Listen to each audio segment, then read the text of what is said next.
You are.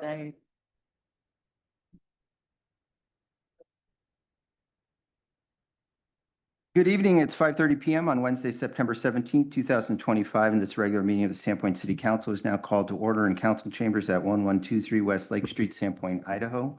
For the record, I am Mayor Jeremy Grimm presiding. Also present are City Council President Deb Rule, Councilor Joe Aspiro, Kyle Schreiber, Pam Duquette, and Rick Howarth. Councilor Justin Dick is absent. Under the city's adopted code of ethics and civility, as the presiding officer, I'm to identify law enforcement personnel serving as Sergeant of Arms for this evening's meeting. Tonight, we have Police Chief Corey Kuhn in the back of the audience. If everyone will please stand, we'll recite the Pledge of Allegiance. I pledge allegiance to the flag of the United States of America and to the republic for which it stands, one nation, under God, indivisible, with liberty and justice for all.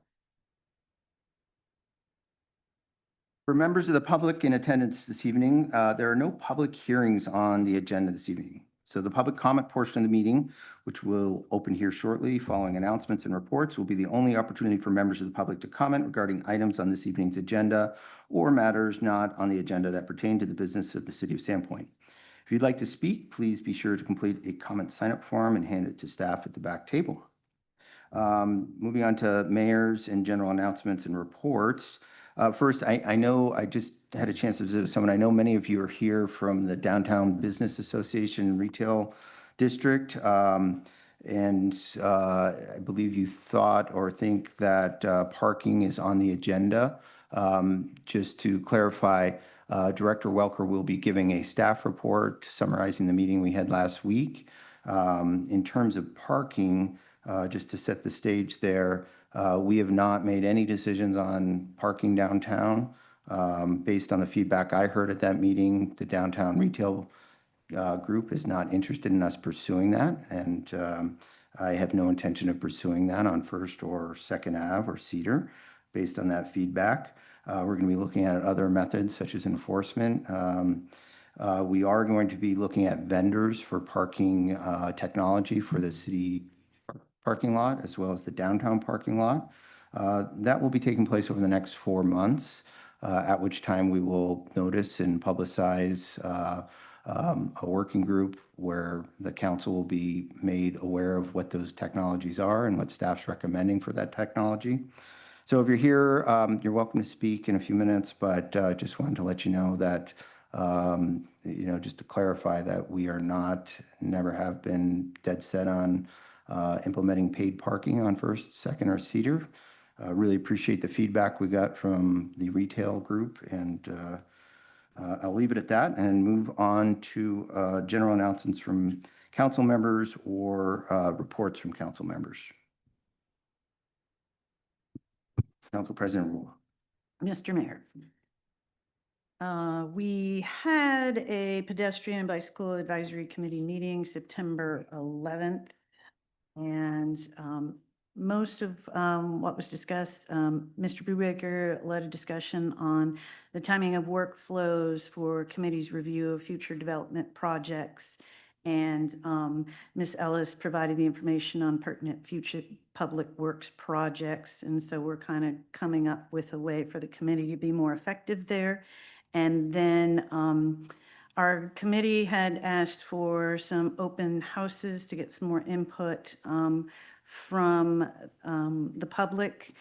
After Mr. Brubaker came on board, he's been working through a lot of the comments we've received historically over the past couple of years. And he feels like there's a substantial amount of information that the public has already given us. And he would like to have the opportunity to review that and sort of bring it into a more unified vision, at which time we could have an open house so that we wouldn't cause confusion to the public about things they've already asked for. And then we had some clarification on some in lieu fees and how sidewalks are built. We were going to, and then the committee also gave input to the Division Avenue Corridor Improvements Phase 2, and they requested evaluation of elements to maximize safety of children walking and biking, and that also minimize vehicular turning speeds. That was very important to the committee that we make sure we look very closely at that as we move forward with the Division Avenue corridor. And then we were going to discuss the Fourth Avenue sidewalk project. We kind of started on that, but one of the committee members had to leave the meeting, and at that time we lost our quorum, so the meeting was ended. So, Thank you, President Rule. Any other comments or announcements? Go ahead, Councilman Espiro. Yeah, on September 10th, we had our Parks and Rec Commission meeting. Mr. Welker informed us of a couple of park updates, including a new picnic shelter at Traverse Park, the infrastructure for the batting cages, and a skate park shade structure, and also a taller fence around the sports center, HVAC. A couple neighbors or one was concerned about the noise, so hopefully that will help out with that. And the relocation of the playground equipment to the city beach, so hopefully we'll get some swing sets at the city beach. And volleyball courts. Well, I'm getting there. And finally, additionally, priorities include 2 new beach volleyball courts, which we're very excited for. The volleyball courts are getting very busy. And some relocation of some public art. Mr. Welker, we did a review of the RFQ for the RV campground and a little bit more on the JER operations. I did have to leave to coach some soccer, so I didn't finish the meeting, but it is available on YouTube, and I'm sure Mr. Welker will fill us in here in a moment.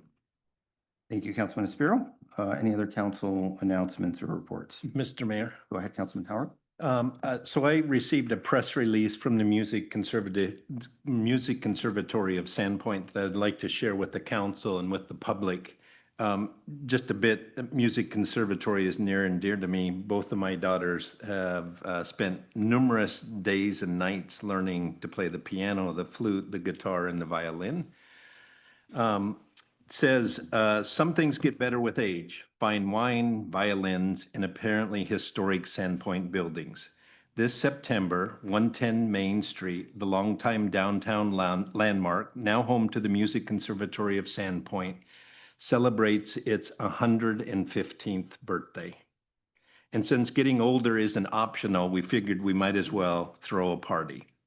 At the same time, the conservatory kicks off its 17th school year, proving that while downtown Sandpoint has seen plenty of change in the past century, from horse and buggy parking to paved streets, some changes are most definitely for the better. 110 Main has seen it all. Over its 115 years, this beloved building has housed City Hall, Sandpoint Police and Fire Station, a library, local bank, and utility offices, and even the jail. Today, it's home to music, creativity, and community thanks to the conservatory's work and vision. On Sunday, September 21st at 2 p.m., something special will rise up from the cornerstone of 2nd and Main, an unforgettable birthday song that will spill into the street, followed by cake and cheer for all who gather.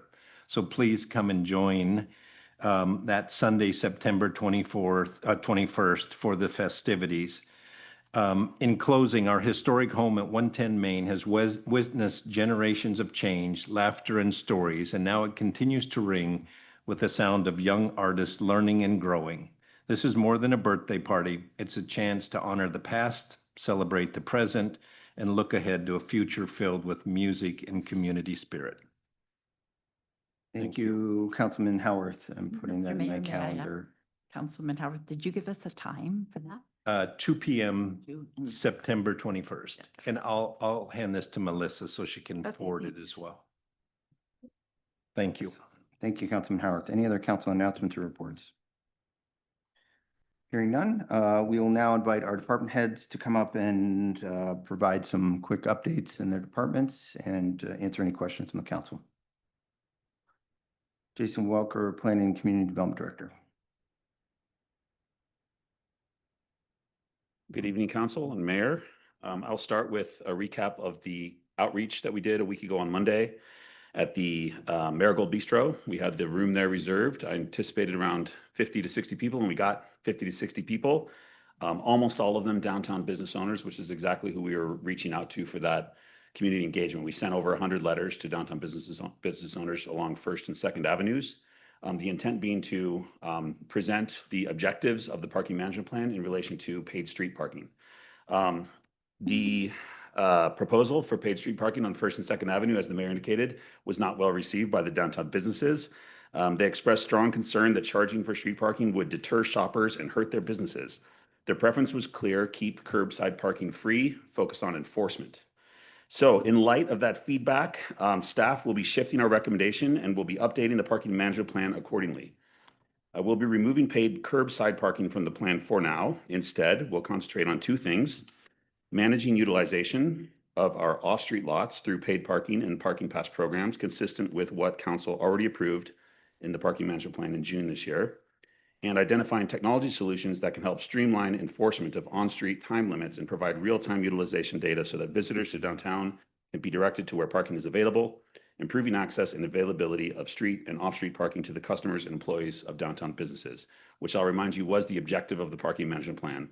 This was never about raising revenue for the city. It was about improving turnover and access and availability of street parking for those who need it the most. Outreach with downtown businesses and other stakeholders will continue. Communication will continue. We do have a page on our website, sandpointidaho.gov/parking, which will be updated as we make progress on our efforts to better utilize and manage downtown street and off-street parking. I do have some updates from parks for you. Joel mentioned the picnic shelter at Traverse Park. Our parks crew have done all the site prep for that, and the concrete contractor poured 8-footers yesterday. It's quite a large structure. It's 860 square feet. So it required 8 3-foot deep concrete footings. When that concrete is cured next week, they'll come back and pour the pad itself. And once we have our stamped engineer drawings for the shelter, we'll get our building permit. We expect that to be in the second week of October. Unfortunately, I don't expect the shelter to be vertical in time for our ribbon cutting on the playground, which will take place at 10 a.m. on October 4th. And I want to invite everybody here and all the council to put that on the calendars. It's a Saturday. We're going to have a food vendor there. We're going to have multiple games. We've got several community partners who have been involved in the parks projects at Traverse Park over the last few years who will be there with tents, including the Rotary Club, many of whom are here tonight, who have contributed a sizable sum towards this picnic shelter project. As you know, there was a Rotary shelter there for almost 30 years. We will have a brand new timber-framed Rotary picnic shelter sometime in mid-October at that location. So super cool, exciting project. And I really want to give a huge shout out to Austin Hull, our parks supervisor. His crew is just so capable. They rented a Mini X on Monday, dug the footer holes for that. They brought in the gravel themselves. They're saving us a ton of money by doing a lot of this work themselves. So I'm really excited to have a super competent and capable parks crew to rely on for that. And as Joel said, there's a lot of other projects coming this fall at City Beach Park, including hopefully some new volleyball courts. I do have another exciting update from the James E. Russell Sports Center. On Monday this week, I got a fun email from Ryan Wells, our facility supervisor. We hit a milestone. We earned $10,000 between September 1st and September 15th on the new software that we are using, which is Court Reserve. That is entirely from memberships. The revenue from court usage by non-members is still being recorded in RecTrack, our old software. So our actual revenues for the month have far exceeded those in the first 2 weeks of any month since we opened. Not that it's all about revenue, but that shows there's uptake. There's excitement about the new membership fee structure. We did away with daily play fees for $39, $49, or $59, depending on your residency and whether you go with annual or monthly. You now get unlimited play at the JER Sports Center. It's less than half of what similar facilities are charging in the Spokane and Coeur d'Alene area. So extremely exciting. The energy is high over there. And I just wanted to share that number with you. By the end of this month, we will have phased completely out of RecTrack, and all of our operations, including daily drop-in play from non-members, will be through the Court Reserve app, which is super exciting. So those are my updates for you, and I'll take any questions that you have. Thank you, Director Welker. Any questions for Director Welker at this time? Okay. Thank you. Thank you, Jason. Holly or anyone else want to give a brief update if there's anything worth updating on? This is Holly Ellis, our Public Works Director.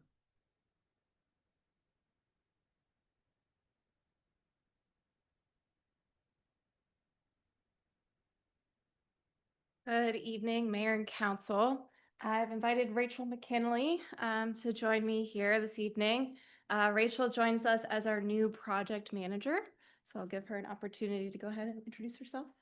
Well, I'm Rachel McKinley. I just started 2 weeks ago with the city, and I came from a nonprofit watershed in a remote rural island in the Virgin Islands. So we moved up here with our family a couple years ago. I was doing remote work with watershed, stormwater, wastewater, and drinking water infrastructure, and working with communities on how to do best practices and identify new solutions for better infrastructure. Thank you. Thank you and welcome, Rachel. If you get the chance to meet Rachel, council member, she is a very positive, um, addition to our team here. So thanks for being here, Rachel. Look forward to working with you. We're thrilled to have her on our team. One of the first things that she's picked up is the wastewater treatment plant and helping with those engagement efforts. So this week, our big lift was launching our website. We do have a website, www.sandpoint-wwtp.org.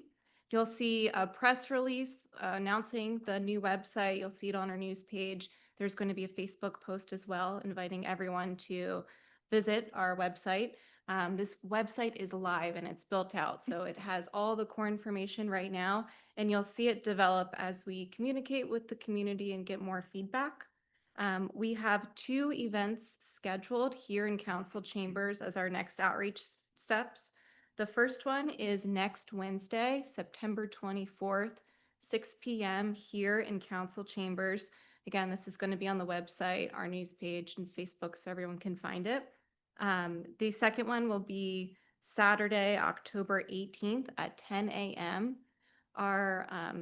Following our consultant's advice, we have 2 scheduled. We'll hear from the community if that's enough. We can always add more, but for right now, those are the 2 we're looking at. The first one is targeting early voters, and the second one is getting a little bit closer to that November election. The format for these 2 events will be presentation at the beginning, presented here, PowerPoint format, followed by an open house style format, so that there can be some one-on-one interaction with some questions. Mailers should be delivered by Friday, so everyone should be getting a postcard in the mail, reminding them to vote at the next election. And we'll also have some utility inserts going out with the next billing October 1. You'll also look for staff to be engaged more on social media, and we'll be piggybacking off of other events in town. So as we get more dates scheduled, you'll see that website build and more announcements on social media. Big update for the wastewater treatment plant. Sticking on wastewater, our 2 sewer projects, the sewer collection mainline project and the 2 lift stations are both wrapping up. The lift station project, there was one at City Beach and the other one at First and Superior. They're ready for substantial completion this week. And the sewer main project is also not far behind it. So in the sewer department world, we're wrapping up our projects for the season. Holly, can you just give us a super brief update on the Boyer Culvert? The Boyer Culvert, we are in communications as recently as this morning on the productivity and the construction of our pipe. We are still waiting for it to be delivered. We're still anticipating mid-October to early November delivery of that pipe, and about a 2 to 3 week construction window as soon as it's delivered. So we're still targeting that mid-October, mid-November timeframe to rebuild that culvert and reopen Boyer. In the meantime, North Boyer is detoured. The detour is from Superior to the highway and Bronx right now. We're doing everything we can to get that culvert replaced before our Schweitzer Mountain opens up. And it's a custom-made culvert, and there's only, what, 2 companies or 3 companies in the country that make these at this size? Is that right? You know, so there's 2 that we're aware of. This one's coming from South Dakota, one of our main vendors, and it's just unfortunately supply chains, how we manufacture in the US today, everything is made to order. So we're in line waiting for our aluminum pipe to be bent and built. So Thanks, Holly. Mr. Mayor? Go ahead. You were going to ask if anybody. No, go. I was. Go ahead, Councilwoman Duquette. You're recognized. I'm too quick. The mailers are not just to remind people to vote. Do they also give the Sandpoint-WWTP. It has the website link so Thank people can find more information, and there's also a few bullet points of keynotes. So if someone was just to look at the mailer, give them a really high level overview of the project and what this bond is meant to support. Okay, I've already been passing it out in my circle in my neighborhood. And I really want to thank you for alternating a Wednesday evening and a Saturday morning for open houses, because I think that's going to draw more availability for people. Thank you. Any other questions for Holly at this moment? Thanks, Holly. Fire Chief Gavin Gilchrist. Looking dapper. But not in uniform. Some say. Mayor, just be really brief. We got some stuff to go over next month, but I just want to get this out. I mentioned it last council meeting. No, I've only got this one and the next one to bring it out.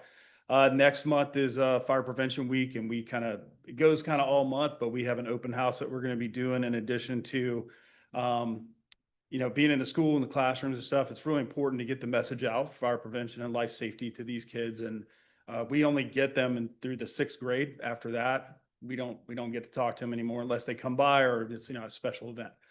So just wanted to kind of remind everybody that Friday, October 17th, 2025, from 2 to 5 p.m. is going to be our open house here at the fire station. We'll have different like kids combat course, some station tours, demonstrations, some education materials. We'll have some sign up for getting smoke detector checks in people's houses and home safety checks, things like that. Also, there'll be a CPR mini sessions going on. There's a hands-only CPR stuff going on as well. So I just want to remind everybody of that. We'll get this posted on the website if it hadn't been already, and the Facebook and all that good stuff. So that's pretty much us. Thanks, Chief. You want to give the council just a brief update on the compressor? Yeah. Oh, yeah. So the compressor's here. We've engaged the electricians and the vendor MES.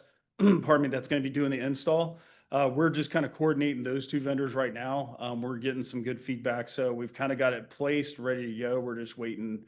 One has to talk to the other. It's a lot easier when they're both on site at the same time, but they just can't make it, so everybody's busy. But we're getting it tuned up, so as soon as everybody's ready to go, we'll get that project going and get it finished up. And that was donated from the city of Pullman, if I City of recall. Pullman Did Fire we get the thank you note out to them? Do you know? Yeah, I got a thank you note out to him. I think once we got it here, we're gonna get with Yeah, you that'd be and great. get one out as well. Yep. Thanks, Chief. Any questions for the chief? All right. Perfect. Corey, do you have anything to update the council on at this time? We're all safe and secure. Excellent. Good. And I guess I'll just add for events, is it not this week and the following weekend, Corey, the motorcycle gathering? Is that right? Yeah, the 27th. Well, I think it's the 26th. Okay. That's Saturday. So if you're not aware, public, depending on the weather, there's going to be a first motorcycle gathering celebration event downtown.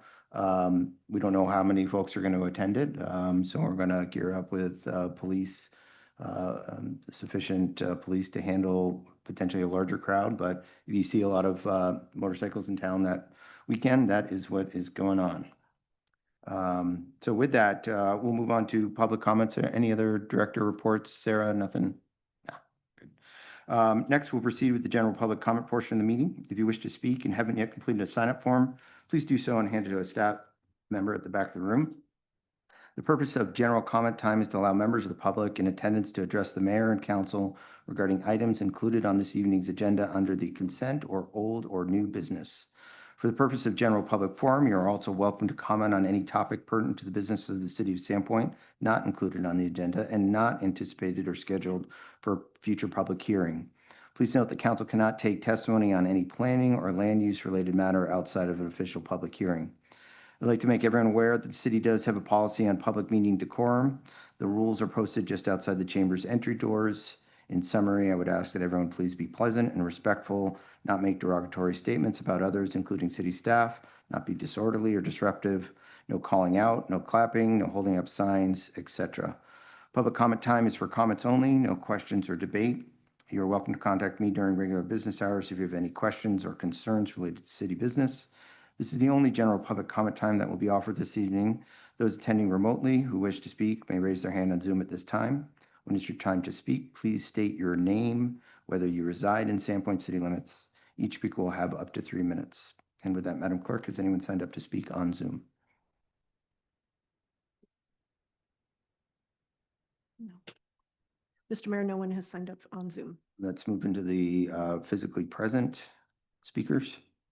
Molly O'Reilly?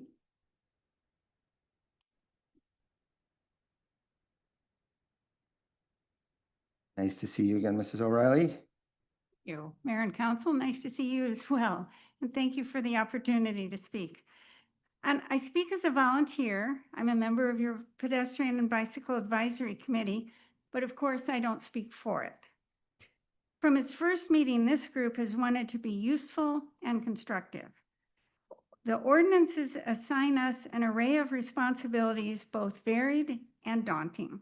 And staff has asked for a number of reviews and opinions, and we've met the challenge. We attempt to require no staff time outside of our public meeting. That means we must staff ourselves. To accomplish that, we set up working groups that avoid quorums. They meet and research quietly, submitting notes and suggestions to the full committee. Only the actions taken by the full committee come to you. You can find the notes from those subgroups in our online agenda packets. Responding to the mayor's concerns, I expect that the committee will restructure. What if council had no staff?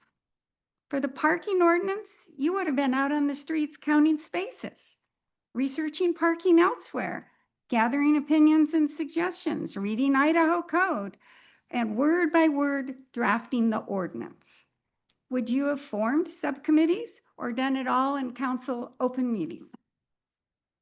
Although we use as little staff time as possible, our staff liaisons are key to committee success. Thank you to each one. They watch for items committees should consider early in the process. They keep committees in touch with city thinking. They carry committee recommendations to the right people, and they ensure that committee members feel valued and respected and successful. I'm a volunteer with limited time. I hate busy work and just want to accomplish my duties as efficiently and effectively as possible. Give me the assignments, the legal parameters, and let me do the job. Also, as both staff and council liaisons deserve appreciation, please be sure that all committee members throughout the city are appreciated for their efforts to make Sandpoint the very best city possible. We're all working together. Thank you so much. Thank you, Ms. O'Reilly. Appreciate your volunteerism and efforts that you put in. Chris Chambers? Good evening, Mr. Chambers. Good evening. Good evening, Mayor, distinguished City Council, appreciated staff. My name is Chris Chambers, and I'm a resident of the city of Sandpoint and current president of the Sandpoint Rotary Club. I'm here tonight to let you know two things. One, I'm a supporter of the full replacement of the sewer system. And number two, I'm here to speak on behalf of the Rotary Club of Sandpoint. The Rotary Club of Sandpoint has been a faithful partner with the city of Sandpoint for many of years. Next year, we will celebrate our 60th year. Rotary members are business, professional, and community leaders. It's an essential network of community volunteers. We as Rotarians are proud of our efforts to improve the quality of life for the residents of the city and have completed many projects throughout the city. Projects that have directly benefited our neighbors. And to name a few are the Farm and Park sidewalks, the Farm and Park City Clock Tower, the Farm and Park band shell with the help of the Sandpoint Urban Renewal Agency, the Sandpoint Park Art, which is the tortoise and the hare, replacement trees for the Centennial Park, playground equipment for Hickory Street Park, downtown benches, downtown public bathrooms, Christmas lights for the community hall, picnic shelter for Traverse Park, and now a replacement picnic shelter for Traverse Park, picnic shelter for the boat launch area at War Memorial Field, upgrade to War Memorial Field, upgrade to the bleachers at the entry of Barlow Field, stairways to Bridge Street and to the boardwalk on Sand Creek, Padre Bay Trail, benches and other improvements, Long Bridge walking path cleanup, information center at Pine Street Woods. And the list goes on. But Tremendous. we have also participated in other organizations' activities as well. Playground, bathrooms for the Farman School, hospital room renovations, teen room at the library, safety fence at Habitat for Humanity neighborhood in Kootenai, patio benches at the library, bike path, paving at Lincoln Street, bleachers at Farman Stidwell, sponsored showing of the Sandpoint Centennial film of Eric Darstad, continued participation in the Sandpoint 4th of July Lions Parade, and the citywide American Flag Program. Much of the work that we do is a direct result of our fundraising efforts, effort that take thousands of hours of volunteer work from both Rotarians and non-Rotarians. Without these funds, we would surely be in a different town right now. Please continue to do your part and to support the partnership between the City of Sandpoint and the Sandpoint Rotary. Let's continue to build our legacy together with even higher goals and projects for our community. Thank you for your time this evening. Thank you, Mr. Chambers, and for the incredible work that Rotary does in our community and across the world. Jill Seaton.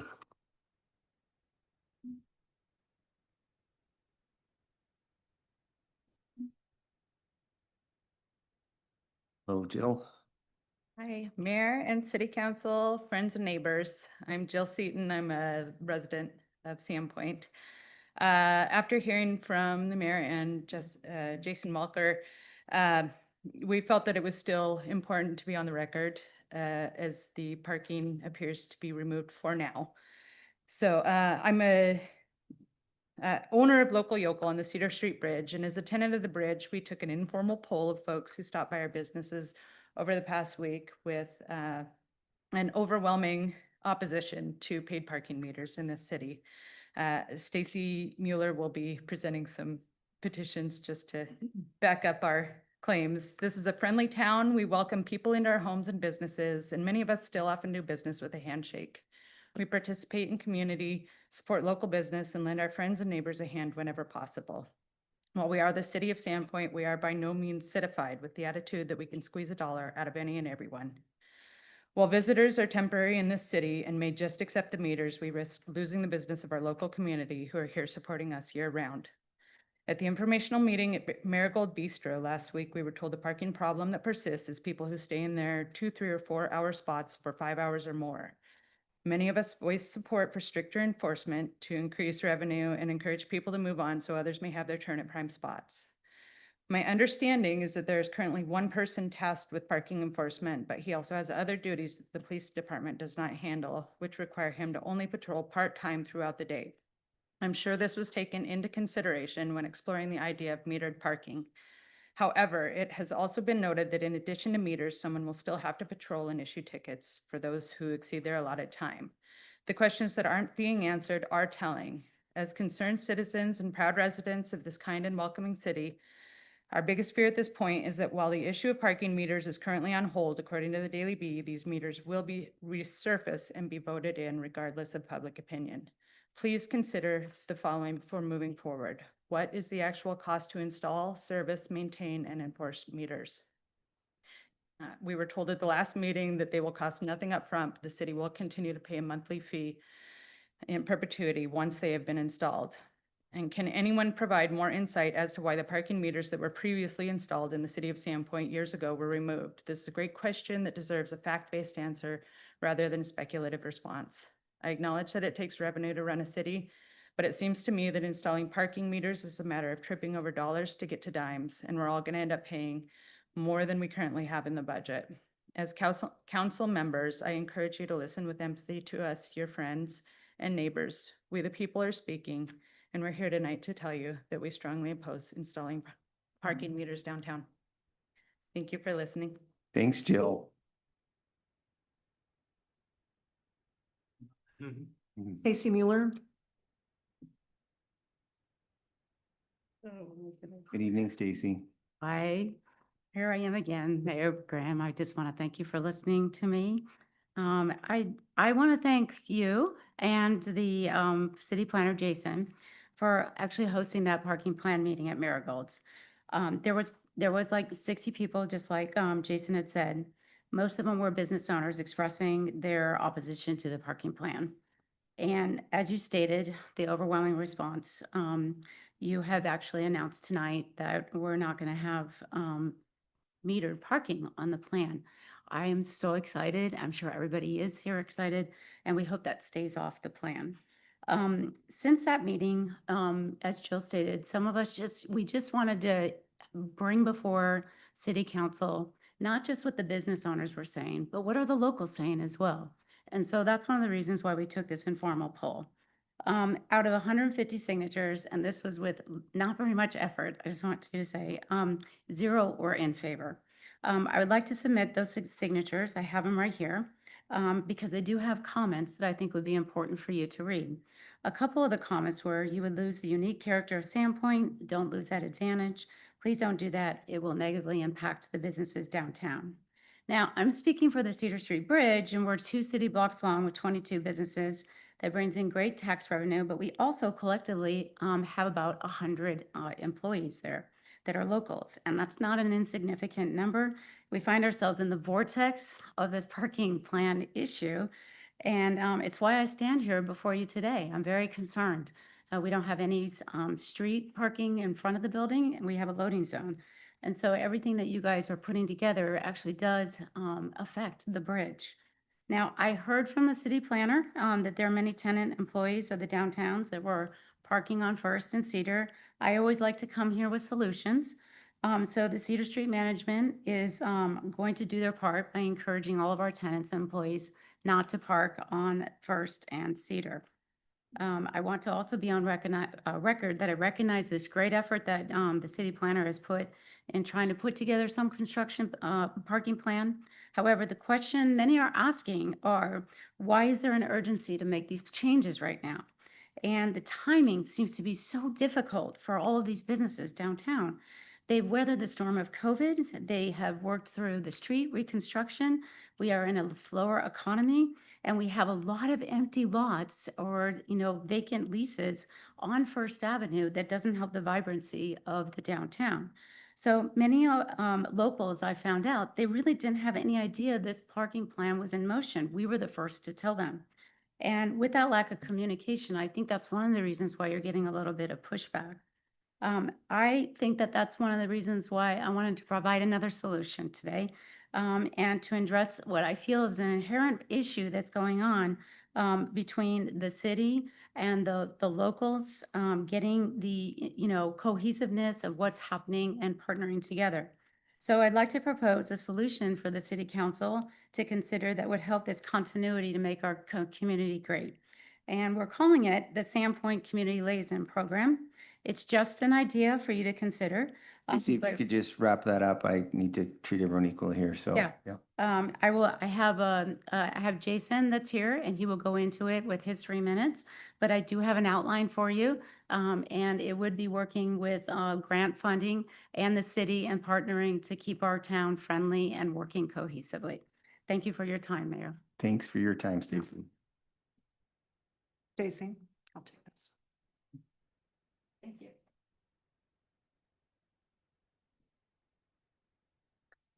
Dinah Wall.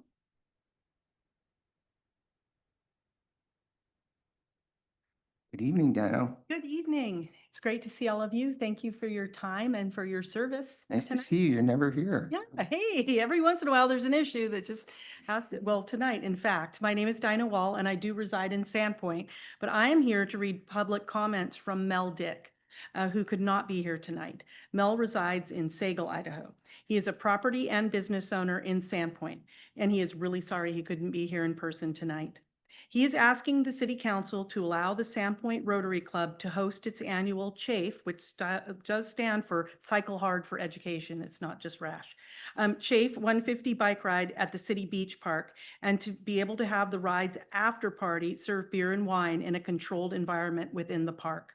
The ride has had a City Beach location for 17 years. Watching the sunrise over the lake and the mountains while riders are waiting to start the ride is an experience that few other rides offer. What really sets the ride apart is the after-ride party on the shores of Lake Pend Oreille. Enjoying a meal over a cold glass of beer or wine with hundreds of riders, volunteers, and community members with views of the lake and the mountains in the background caps off the CHAFE ride experience. Riders leave Sandpoint with a sense of accomplishment, that they have contributed to a greater cause, and a sense of community and camaraderie that is second to none. It leaves a lasting impression that keeps riders coming back year after year and telling all their riding friends that this is a must-do ride. Riders come from all over the country to ride the CHAFE. Approximately 50% of the 2025 riders were from outside of Idaho, and many of the Idaho riders were from outside the immediate Sandpoint area. The 225 ride attracted riders from Canada, 12 different states ranging from Florida to California. Starting and finishing the ride and having the after-ride party at City Beach is the reason why riders keep coming to Sandpoint. If the ride isn't held at City Beach, it will likely die a slow death due to limited participation. The ride benefits our downtown Sandpoint hotels, shops, restaurants, and bars. Riders stay at downtown hotels, shop at local stores, and eat and drink at local restaurants and bars. Without the ride being at City Beach Park, these economic benefits would disappear. Since its inception, the ride has donated over $1 million to literacy programs of the Lake Pend Oreille School District, scholarships for higher education, student exchange programs, high school leadership development, and other Rotary literacy programs. The funds generated by the ride, along with our other local nonprofits focused on education and literacy, such as the Panhandle Alliance for Education, Food for Our Children, Angels Over Sandpoint, and the Book Trust, create unique public-private collaborations that set our local schools and student performance apart from other communities in Idaho and around the country. If the ride is not at City Beach, the community will lose significant funds that benefit our local students. Mel wants to leave you with 3 questions tonight. Does this council really want to be the one that starts the ride on a path to a slow death because of a lack of participation by riders? Does this council really want to be the council that loses the economic benefits of the ride to our local downtown hotels, shops, restaurants, and bars? And most importantly, does this council really want to be the one that contributes to the community losing future funding for local schools and students? Please allow the ride to be held at City Beach Park. Thank you for listening and for your consideration of allowing the ride to continue to be at City Beach Park. Thank you so much. Thanks, Dino. Peyton Johnson. Hello, I am Peyton Johnson. Mr. Johnson. I live in Sandpoint. I'll be passing my time to David Danielson. We are not sharing time for this public comment. At public hearings, we do that and we announce that. But if you have anything you want to say, I might be able to give Mr. Danielson a little extra time, but. Okay, just that I'm in direct opposition to the parking meter, which sounds like it is on hold. Yes, we're not pursuing parking meters on First, Okay. Cedar, or Second, just at city parking lot and the city beach. That's great. I'm fine with that. Thank you. Chloe Jenkins. Thank you, Chloe. Do you have the same comments? David Ekert. Mr. Ekert, nice to see you again. Thank you. I seem to be a recurring fixture here. I would like to echo with some specifics what Dino just said regarding the CHAFE 150. And basically, I'll be brief here, but this is a critical event for this city, and it obviously is a major impactor for tourism. She indicated the people from out of town coming in here directly, and I'm going to cite numbers from the University of Idaho Economic Impact Study. These aren't my numbers, but there's a very detailed study I have in front of me. They're spending $250,000 direct out-of-town guests for this event for a day. So that in turn multiplies. And that when you take the multiplicative impact of that, total sales in the community are about $545,000. Payroll, in addition, is over 200,000. That's added to the community through this event. Jobs, full-time equivalents, about 5.6 jobs is what the University of Idaho calculated. Property taxes locally, about $16,000 for this event. And finally, state tax revenue, sales, et cetera, about 26,000. So in one event, there are major impacts, and that is just the number side of it. And obviously, the greater community good is really the issue, as Diana has expressed. Thank you. Thank you, Mr. Eckert, and I know you'll appreciate this figure. There's a lot of commentary about the sales tax. You know, you're going to pay 6% sales tax. So on $1,000 sale in downtown Sandpoint, just so the public knows, that person's going to pay $60 in sales tax. The city of Sandpoint is going to get $3 out of that. So 500,000 is about $1,500 that we would get. A million, 3,000. So a lot of people aren't aware that we get a very small portion of the sales tax charge that returns to the city. But thank you for your comments. I've ridden the Chafe 3 times personally, big supporter, big fan. I don't know if any other council members have, but anyone else, Madam Clerk? Tom Klein? Hello, Mr. Klein. Mr. Mayor, members of the City Council, I'm Tom Klein. I'm a city resident. As you know, Rotarians have donated thousands of hours and several $1 million to the city, to the school district, to organizations within our community. And without Chafe, we lose a major fundraiser for us to continue that thing. And so I would strongly urge the council to find a pathway so that Rotary can to continue this fundraiser in the city park and continue to fund organizations and groups in our city. Thank you. Mr. Klein, I don't typically engage in discussion, but I do have a question. I imagine you're planning for the Chafe next year.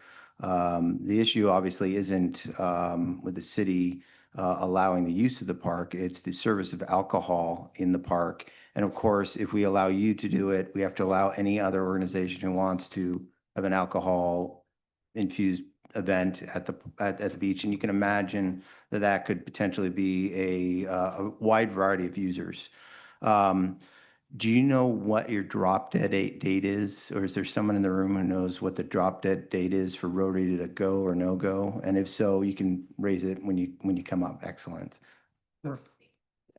Yeah, when it's your turn. Thanks so much. Or I would know that. Thank you, Mr. Klein. What I'm asking for, I guess, is something like what you allow the festival to do with their fundraiser. It's also a major event in our city, and there should be a way to resolve this issue. Thank you, Mr. Klein. Joshua Torres?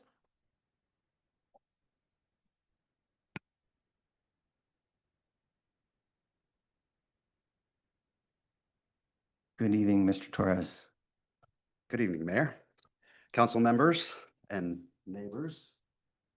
My name is Joshua Torres, and I've been proud to call Sandpoint my home since 2017. I'm raising my daughter here, and like many of you, I've worked right alongside this community in our schools, on the mountain, in local businesses, and through community groups. When I look through tonight's packet, what stood out to me is how much of it comes down to the daily reality for people who live and work here. Growth, parking, and development. These aren't policy questions. They decide whether families can still afford to live here, whether small businesses get the foot traffic they need, and whether locals can even find a place to park downtown. I'm one of those people who always seem to have 2 jobs in this town, from Schweitzer to Huckleberry Retirement to Vive Broadband. I've seen firsthand how hard our workers and business owners push to keep Sandpoint strong. I've also sat in this chamber when public comment was taken, but not always reflected in the decisions that followed. That's why I believe it's time for everyday locals to have a stronger voice in this process. As you move through tonight's agenda, I hope you'll keep the balance in mind. Yes, we want growth, investment, but we need to do it in a way that keeps Sandpoint livable, walkable, and affordable for the people who actually make this place run. Let's keep Sandpoint's future in the hands of locals. Thank you. Thank you, Mr. Torres. Jennifer Heller.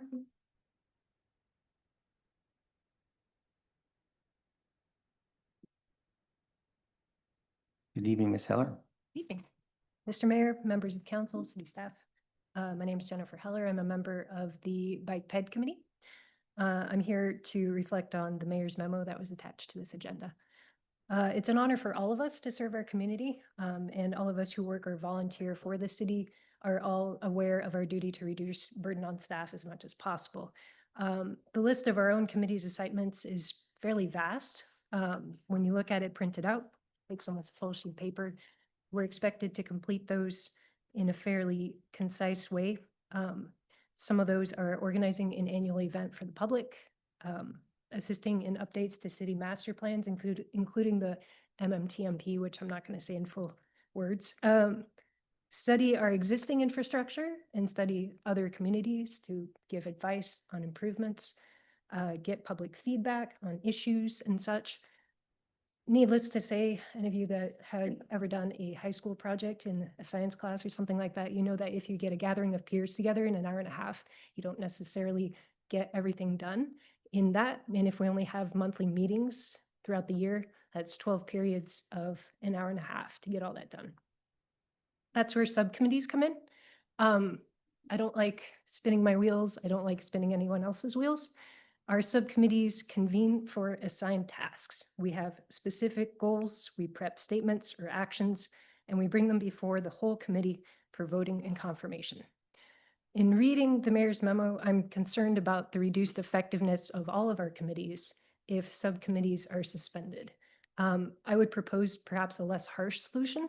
For instance, the mayor and the staff have advocated for like a roundtable type discussion at each of our meetings.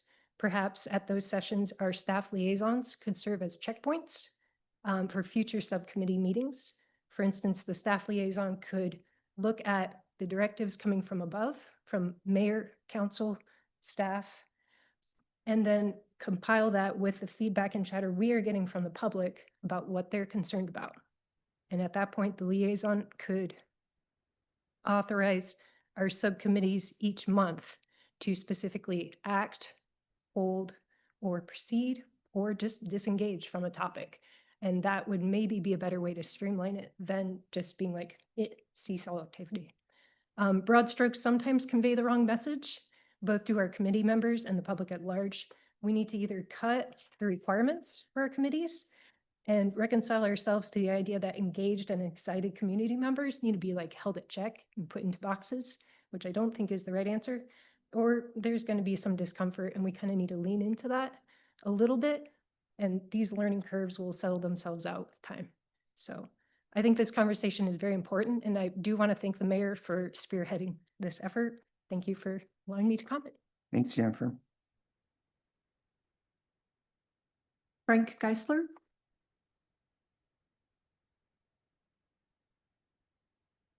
Good evening, Frank. Good evening, Mr. Mayor and member of the council and staff. Thank you very much. My name is Frank Geisler. I'm a member of the board of directors of the Rotary Club of Sandpoint. And also I'm the chairman of the board of directors of the Music Conservatory of Sandpoint. Thank you very much for mentioning our birthday. Hope you come and listen to the song we'll sing from the rooftop. Anyway, in a nutshell, whatever happens that affects education, not only in this city, but also in the county, I'm a resident of Bonner County, is of paramount importance, not only to me personally, but also to the organization that I represent.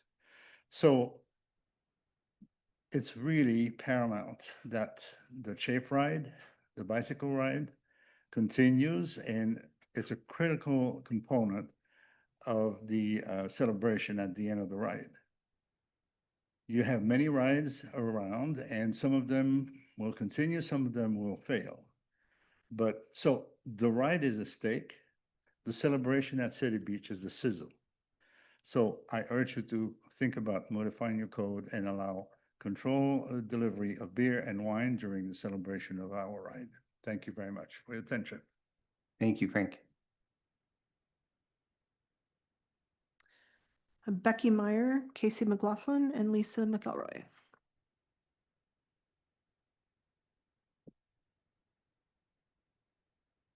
Hi, Mayor and Counselor. Good evening, Dr. Meyer and school district folks.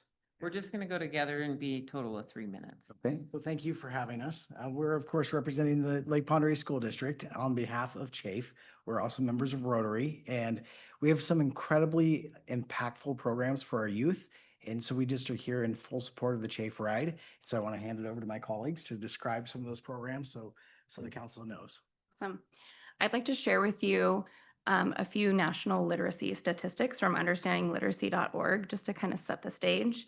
Are you aware that 42 million adults cannot read? And that 50 million American adults are unable to read above a 5th grade proficiency level? And perhaps most startling is that 20% of high school seniors graduate high school at a rate that's considered illiterate, meaning they can't read the diploma they're handed.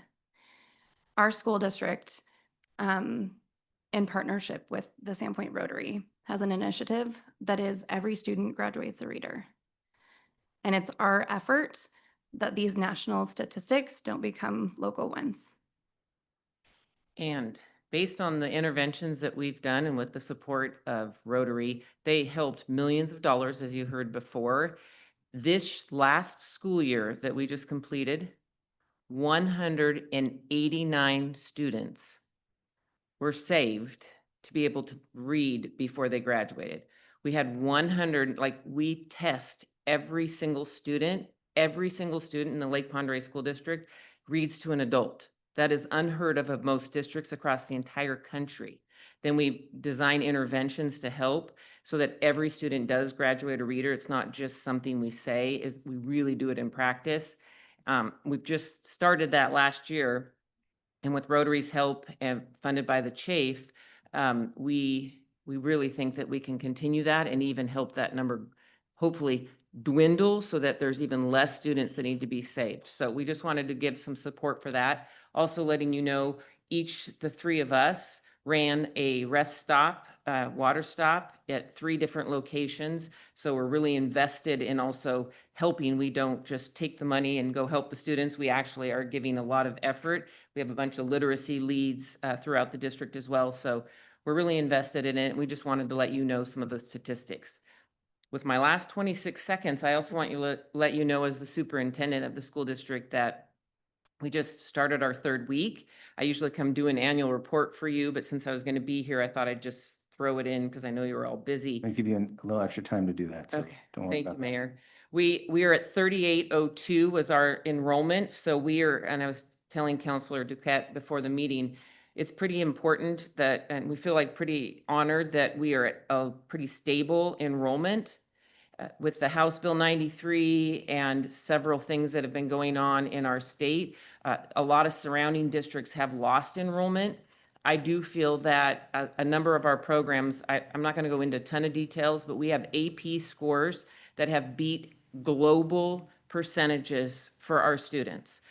We have our graduation rate is great. Our students graduating over the IRI scores. Our kindergartners were second in the entire state compared to one charter school that beat us. Sandpoint High School, Dr. McLaughlin just finished the last week and reported to the board. We haven't even reported to the board yet, so you're hearing it before our school board. Is it okay if I share that? Yeah. Okay. I didn't want to take away his thunder, so hopefully no board members.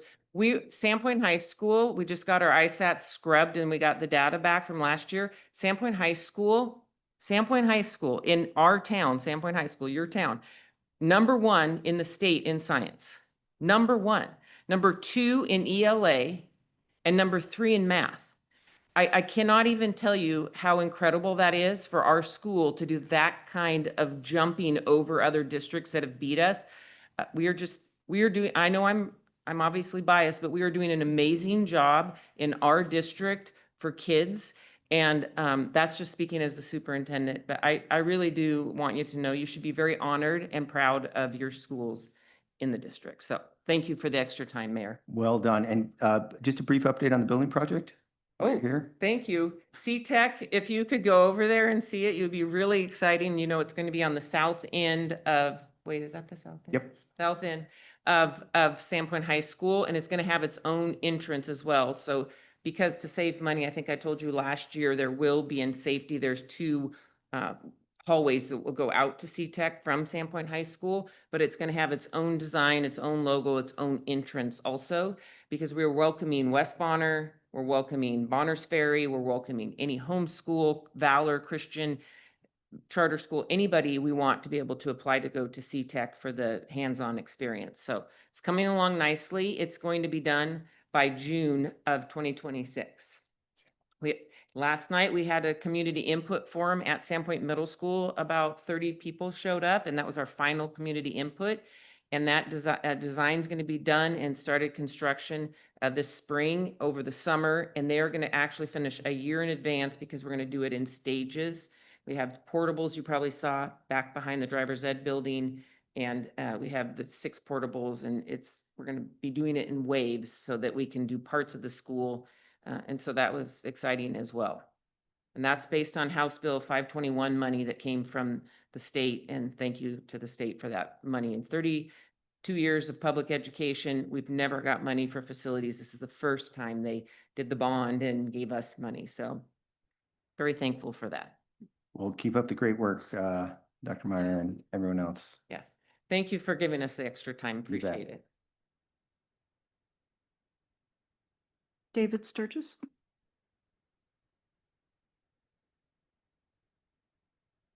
Good evening, David. Good evening, Mayor, Council. I've been in the county here since 1985 and been a supporter of the Chafe 150. And I thank people from the Lake Pend Oreille School District. They seem like they covered most of the things that I wanted to talk about. So I'll keep my comments short. I'm here not as a cyclist, but I'm here as a grandparent. And I see what's being accomplished from the funds that the Chafe 150 raises. And you've heard those numbers, $1 million. And with my grandkids coming through the school, I'm appreciative of what they have accomplished with those funds. You know, it's been my experience when you make bad decisions, bad results become part of that decision. So I would encourage you to look very strongly at supporting our children with the approval of the City Beach hosting the after party and providing that venue to support the school district. Thank you. Thank you very much, David. Jim Mellon.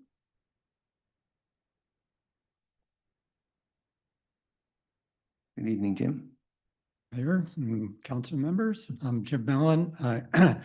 I've lived in the county, been here for 50 years, and I'm hoping you can find a way to make this Chafe happen at the beach. I know that alcohol is kind of the sticking point, but I know you can figure it out. I'm an avid cyclist. I've done the Chafe 10 times, and you know, there's no feeling like crossing that finish line, you know, and there's the beach, the lake, the mountains. And honestly, if it moves to some other location, I won't do the ride. And I don't think I'm the only one. So let's keep it going. Thank you. Thank you, Jim. Leilani Williams.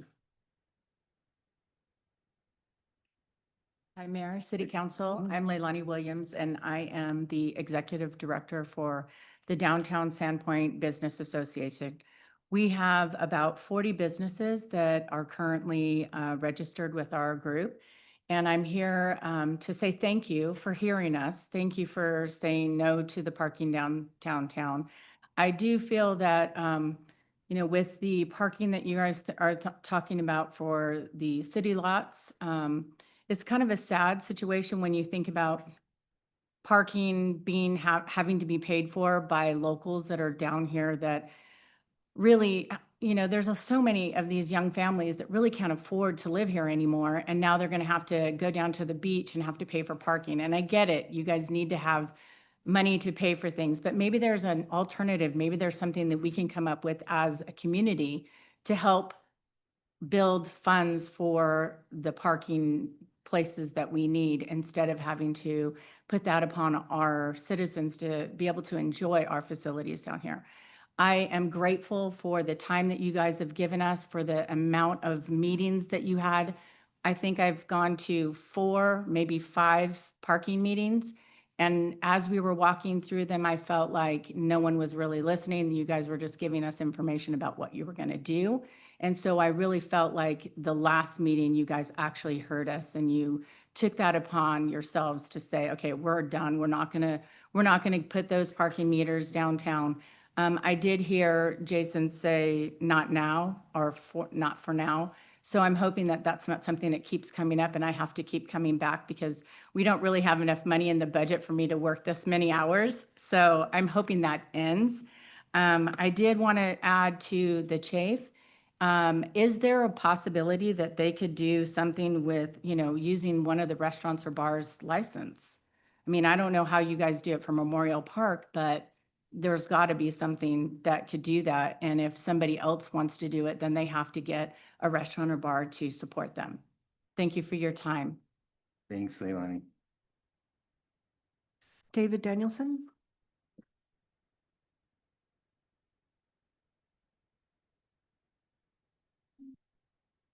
Good Good evening, evening, Dave. Mayor, council members, residents of Sandpoint and Bonner County. My name is Dave Danielson. I'm a resident of Sagal. I'm also the proud husband of Jamie Danielson, who runs Sandpoint Ceramics at Cedar Street Bridge Community Arts Center. My 2 daughters are here, Alina, 11, Isla, 9, who are getting their first experience of civics. So thank you for your professionalism and thank you for your time. I'm just going to get right to the point. The proposal or recommendation from Stacy Mueller at Cedar Street Bridge is one that probably crosses over to things that we've already heard here tonight. The Rotary Club, the police chief here has his community resource officers program. We have outsourced nonprofit organizations like Envision, all great programs. But what I want to bring to light is let's talk about the unity of these programs. Hearing about CHAFE and hearing about these other initiatives tells you what the heart of the city is and why I'm proud to be here and proud to invest in this community, although we are outside in Bonner County. Sandpoint is a gem, and it's amazing to see what is happening here today. So please take a look at that proposal from Stacy, talking about a community liaison program, very much the same as what you see in other burgeoning cities like ours, but also as example in established metropolitans like Boise, Seattle. We are not them. However, they do have programs that work. Considerations of how we get volunteerism in our community in a way that is effective and continuous. Give pride back to those of us that are retired in the community that can come in and support because we know that there is a consistent program with city management that guides over time. Consider, thank you for Lake Pend Oreille School District being here, the opportunity for students to be engaged in programs like the National Honor Society, where they can give 25 hours of volunteer service, although not a requirement for graduation. What would it look like, Mayor, with a letter coming from you and the city council to say, good job, help us progress our city through your volunteerism? I think that would be a beautiful thing, and it already hits at the heart of what this town presents. So please consider what is proposed there, whether you call it Sandpoint Community Liaison Program or Sandpoint Community Ambassadors. It would be people that during that 4 months of time that commerce happens here on the shoulders as well, that we have people out volunteering, being the face, the forward face, not in a uniform, but with the pride of Sandpoint saying, this is our city, this is our pride, look at what we have.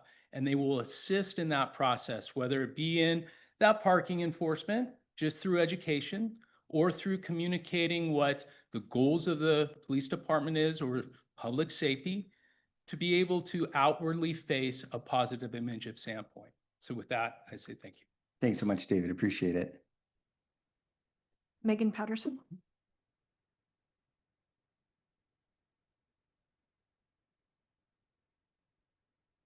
Good evening, Megan. Good evening. Just gonna bring that down. You'd see me stand next to Jason Welker. Okay, my name is Megan Patterson.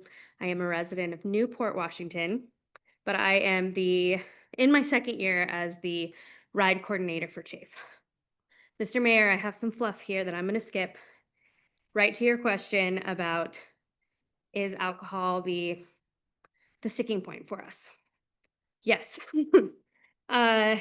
And in all my research of asking questions, listening to the opposing views, I'm gonna skip my joke, Chief Coon too.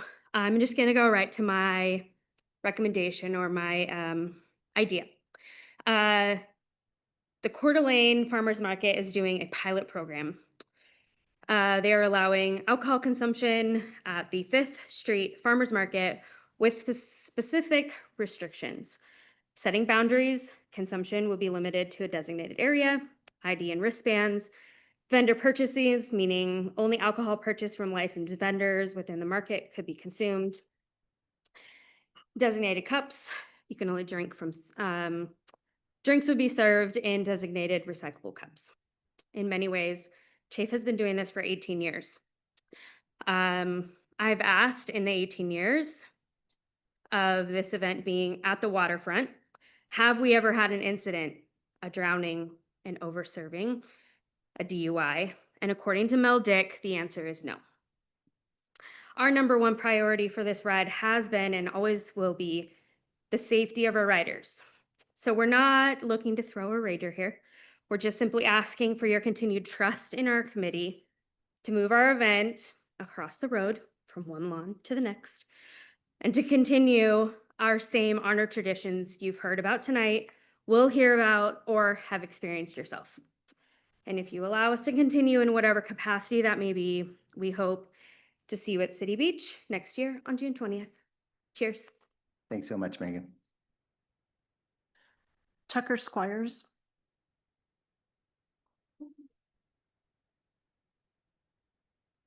Good evening, Tucker. Good evening. For the record, my name is Tucker Squires. I am a resident of Bonner County out in Sagal. I'm here tonight as a rider, volunteer, and supporter of Chafe. I'd like to clarify some of the scale of what Chafe is requesting at City Beach. And I fully recognize that the use of the park is not what is truly at issue here, but the serving of alcohol. And I hope that my comments can kind of assuage some of the concerns by addressing how we would like to do that. But before I do jump into that, as someone educated in the sciences at the graduate level and someone who is a current PhD candidate in education, I can't even tell you how thrilled I am to hear from Dr. Meyer that Sandpoint is #1 in sciences and showing what the level of reading has done for the students in Bonner County and Lake Pend Oreille School District.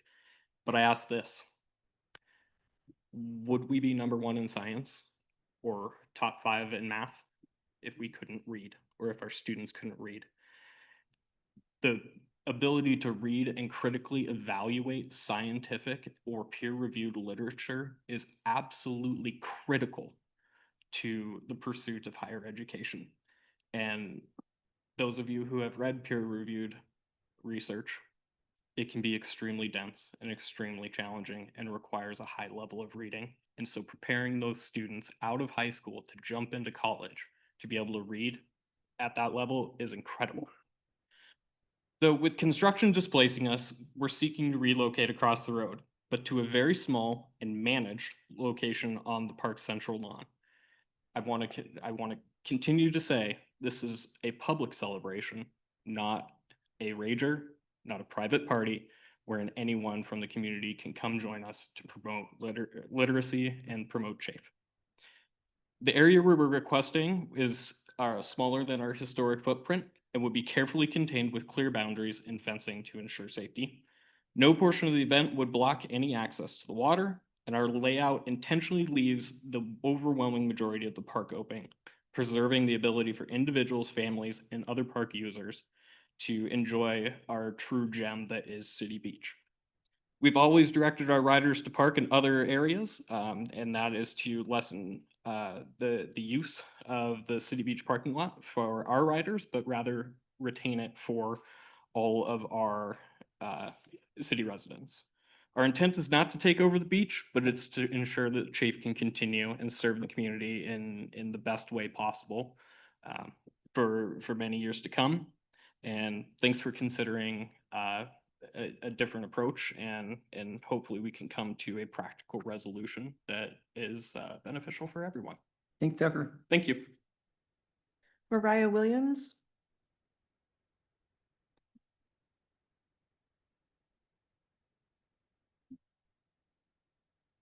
Good evening, Rat.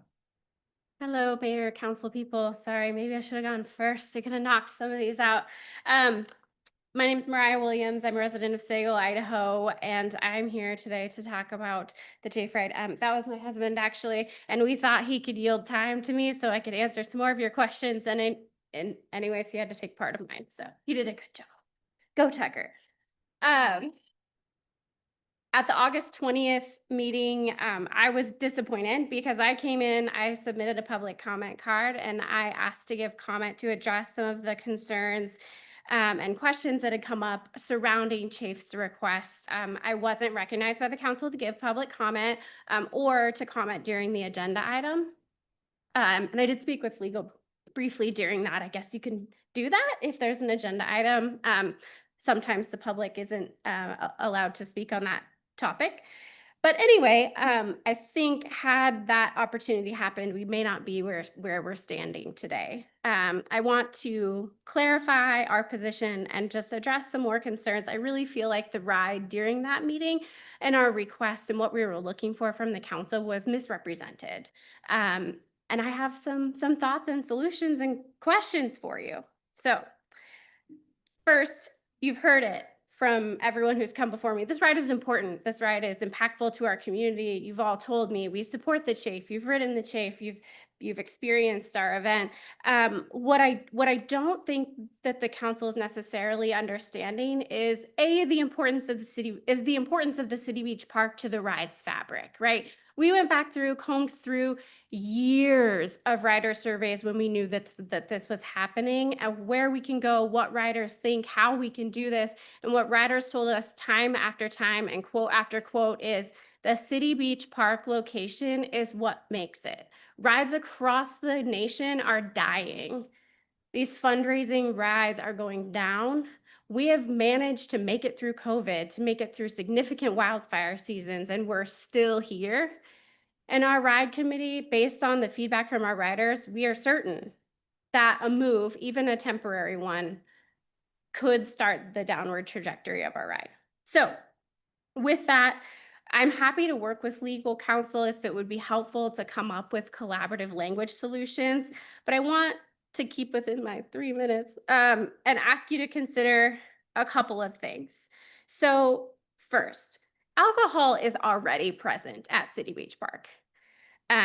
Boaters routinely drink offshore when they're launching their boats. Your beachgoers are bringing coolers and drinking in the sand with their family and friends. The Windbag Marina has parties on the docks, and boaters are in their boats consuming alcohol. None of this is regulated. What is gained by denying a well-managed, permitted event on that same grounds when unregulated alcohol already exists at the park? Also, if the council is worried about a slippery slope argument, that's kind of what I keep hearing is if we allow this for Chafe, we have to allow this for other people. I urge you to remember that city codes can always be revisited. We're talking about changing it now. If an issue arises and bad actors are taking advantage of this, what's stopping this council from just changing it back? Right, if you could just summarize and finish up, appreciate your Sure, comments. I can do that. My thought here is, wouldn't it be better to try a carefully managed permitting process with limitations on the number of events, timing of events, eligibility, higher fees, knowing that this council has the power to respond if problems occur? We're not asking for a special treatment, but a fair chance to demonstrate, as we have for nearly 20 years, that we're an excellent steward of the city beach space. Thank you, Mariah.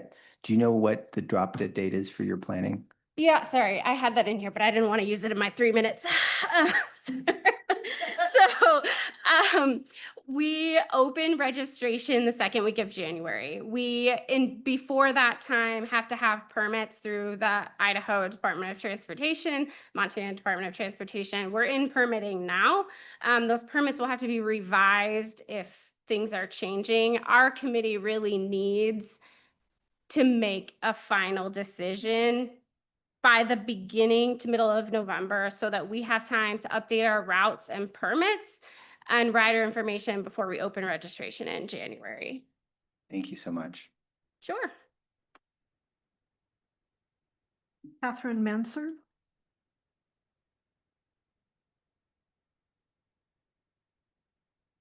Good evening, Mayor and Council. My name is Kate Manser. I reside outside of the city of Sandpoint. I work for Arts Alliance Inc., DBA Creations on the Cedar Street Bridge. We're a nonprofit children's art studio, Discovery Play Area, and we have a new Lego building room. And our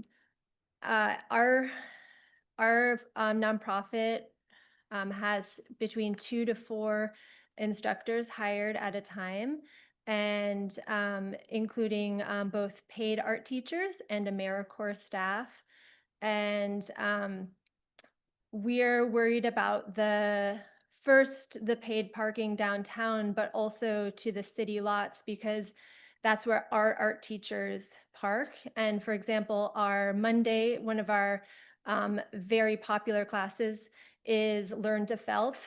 And our wonderful teacher, she has to bring all of the felting supplies. That's needle felting boards, needle felting materials, all of the wool to create the projects for up to 15 students.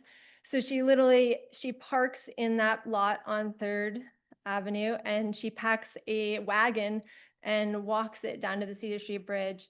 And that is a challenge for her mobility wise, but she makes that work. And to ask her to park farther is a big ask. And our art teachers, they're setting up for their class, they're teaching, but we always extend their hours because we always need help cleaning, we need help stocking art supplies. So their typical shifts are more like 6 to 8 hours. So they would overstay parking in almost every other place downtown. So I see a need for more all-day parking, not less.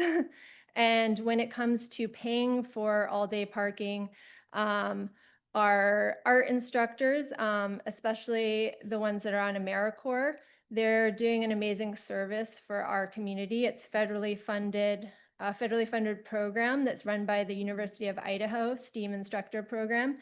They're working for $14 an hour, teaching art, STEAM, Lego building workshops, all these amazing programs for youth. They're impacting literally thousands of youth every quarter when we have to add up all the numbers.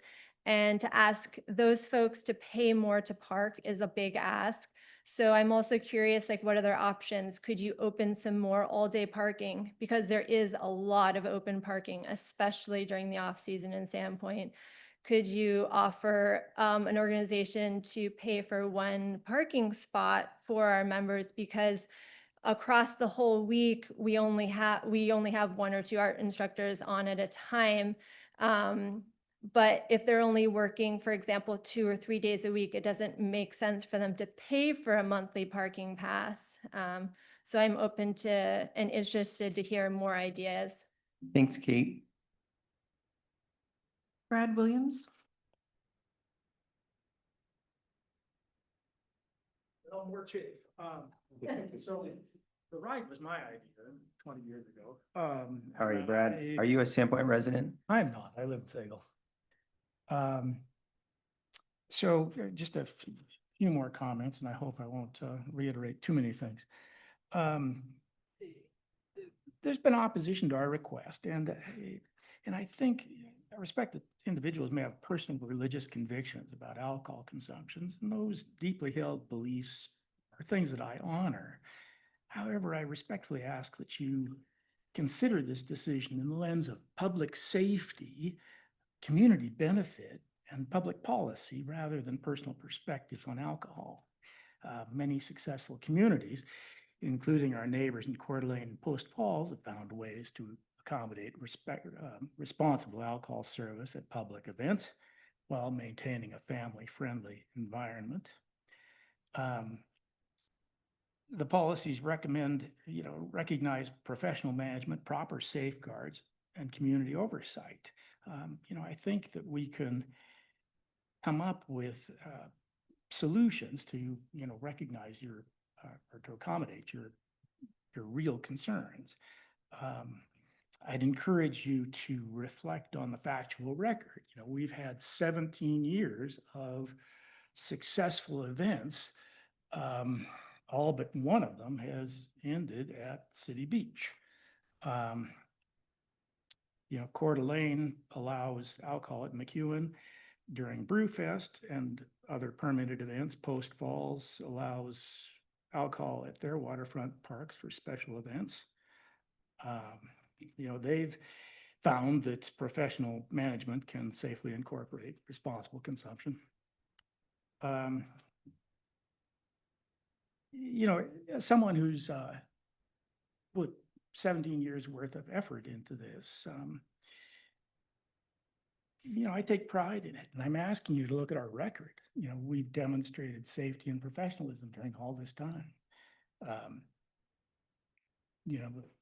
None of us on the ride committee have been paid for anything on this. We're doing it out of the goodness of our hearts to try and improve education here in town. And we'd just like to have you folks come along with us on this journey and help rather than standing as opposition. So thank you so much. Thank you, Mr. Williams. Mr. Mayor, that is all who have signed up to speak during public comment time. Thank you, Madam Clerk. There was a lot of public comment. Love the public coming out. That's awesome. Where are we now? Let's go to, that concludes the general public comment portion of the meeting. Next is the consent calendar. For the record, the total amount of bills for approval is $396,669.72 for regular payables. Council, do you have any questions, or are there any items you wish to remove from the consent calendar? Mr. Mayor, I would like to discuss number 4. Okay, number 4 will be removed and brought to the end of the meeting. Thank you. Anything else? I will entertain a motion to approve the consent calendar as amended, with number 4 moving to the end of new business. So moved. Second. Moved by Schreiber, second by Aspiro. This will be a roll call vote. Counselor Dick is not here. Not here. Counselor Rule, Yes. Counselor Duquette, Yes. Counselor Howard, Yes. Counselor Spiro, Yes. Counselor Schreiber. Yes. Mr. Mayor, motion passes. Thank you very much. Moving on to old business. First, under old business, staff has returned with an ordinance that will codify Title IX code amendments approved by council on August 20th, following the public hearing on August 6th. I will first yield the floor to City Planner Bill Dean for a quick update before we vote on the approval of the ordinance. Good evening, Mr. Dean. Thank you so much, Mayor. Good evening, council members. So nice to be with you again. Thanks for your patience as we've worked together with your planning commission and yourselves on updating this ordinance. We've discussed it a few times now, public hearing and otherwise. It's before you. If you have any questions of me, be happy to clarify or amplify anything to make you comfortable in understanding what's before you. I think I'll just leave it at that. And we've been through it a few times, but if you have any questions, I'm here for you. Thank you. Thank you, Mr. Dean. Are there any questions for staff at this time? This is kind of rudimentary. We're just moving forward with the actual process for adopting what you voted on previously. Any questions for staff? Mr. Mayor, just a clarifying question, maybe to Mr. Dean. Section E under, and I'll let you get to it, under payment calculation, which I believe is on page 19, if that helps you. And while you're looking at it, I'll read the section. It says the parking requirements set forth in the parking code may be satisfied in whole or in part by the payment of a non-refundable parking in lieu fee of an amount set by city council resolution. My question is, has the city council passed and adopted that parking in lieu fee resolution? I'm just trying to go make sure that we close the loop there to go, if we're gonna put it back on us as the council, have we voted on that resolution? And is it in the payment fee schedules already? Yes, that fee was increased from $10,000 per space to $25,000 per space, and it is in the new updated schedule that will go into effect next month. Perfect. Thank you very much. Any other questions for staff? Yes, Mr. Mayor. Go ahead, Council President. Can you scroll to page 15?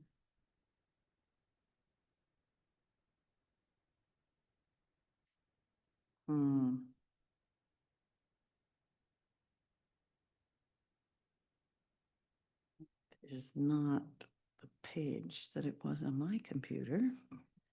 Okay, so I'm just going to ask it. So there's a reference that refers to 9514 about design and dimensions relative to bike parking. And then it says you're going to mention that later, but it doesn't exist. So you're making a reference to something that was taken out. And I had it written down as 9514. So yeah, it's right there. If you can scroll just down a little bit, please, Melissa. So you're referring to the set forth in section 9514. But when I go back up to 9514, all that is marked out. Let me see if I follow. You follow what I'm saying? Someday Jason's going to teach me how to highlight. He keeps promising. I think we're on page 17, section 9516. So, Bill, I believe what Councilman Rule is referring to is 9516 parking credits. There's still reference to 9514, which established the bicycle parking requirements. For every 6 non-required bicycle parking spaces created within any commercial industrial zone, which adhere to the standards set forth in section 9514, design and dimensional standards of the chapter motor vehicle parking space requirements may be reduced by 1 space up to a maximum of 2 off-street parking spaces. When we look back at 9514, You got rid of all the reference to bike stuff. So I think it's just a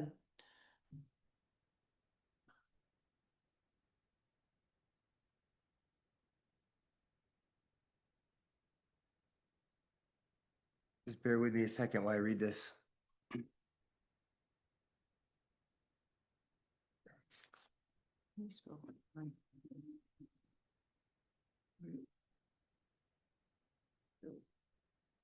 all of that is crossed out.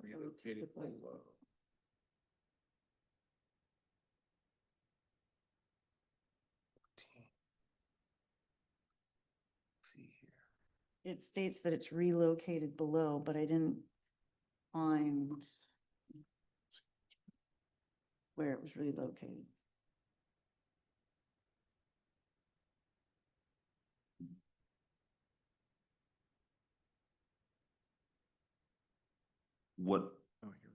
Bill, I believe what we've done, and perhaps an additional strike through is needed here to remove reference to 9514 design and dimensional standards, because elsewhere we have referenced the standards that lie outside of That's the right. code for bicycle parking infrastructure.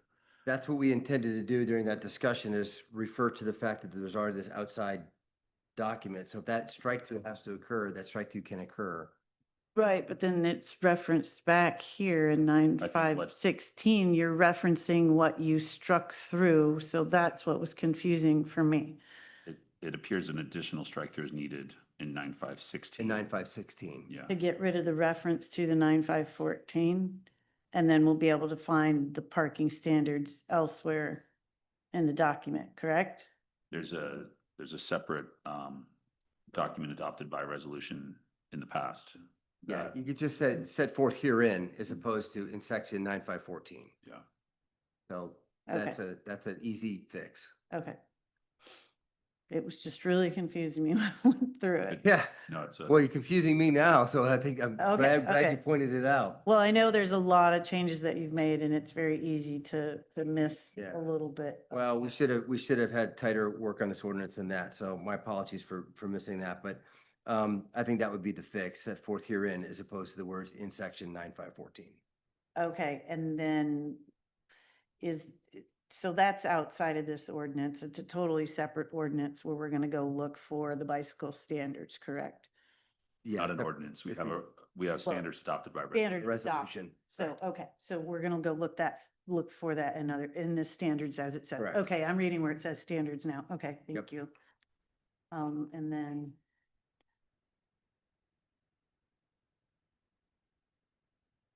I believe that was really my only question. Thank you, Council President. Sharp eyes. Quick question for legal, to proceed. That seems like a scrivener's error, a very minimal change. So the motion could just include striking section 9514 on page 17 as discussed, and replacing with herein.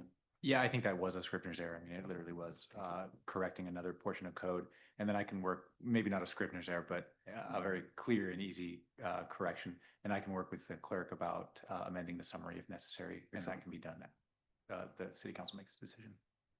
Excellent. Thanks for that clarification, staff, and thanks for catching that, President Rule. Mr. Mayor, Go ahead. for the record, if that's the motion that will be made and someone is relying on that code section, is it 9516 where that change will be made? Yes. Okay, thank you. Any other council questions? I will now ask the clerk to read the title of the ordinance. An ordinance of the City of Sandpoint, a municipal corporation of the state of Idaho, amending Sandpoint City Code Title 9, Chapter 1, definitions, and Chapter 5, off-street parking and loading facilities, providing for severability and providing for publication and an effective date. I'd entertain a motion that the ordinance passes first reading by title only and the summary is approved. So moved. Second. Moved by Howard, second by Spiro. This will be a roll call vote. Counselor Rule? Yes. Counselor Howarth? Yes. Counselor Spiro? Yes. Counselor Duquette? Yes. Counselor Schreiber? No. The ordinance has passed its first reading by, I assume that passed. Sometimes you tell me it passed, but I can do the math. The ordinance has passed its first reading by title only and the summary is approved. I would entertain a motion that the rules requiring 3 separate readings, once in the ordinance entirety, be suspended, that the ordinance pass its second and third readings under suspension of the rules.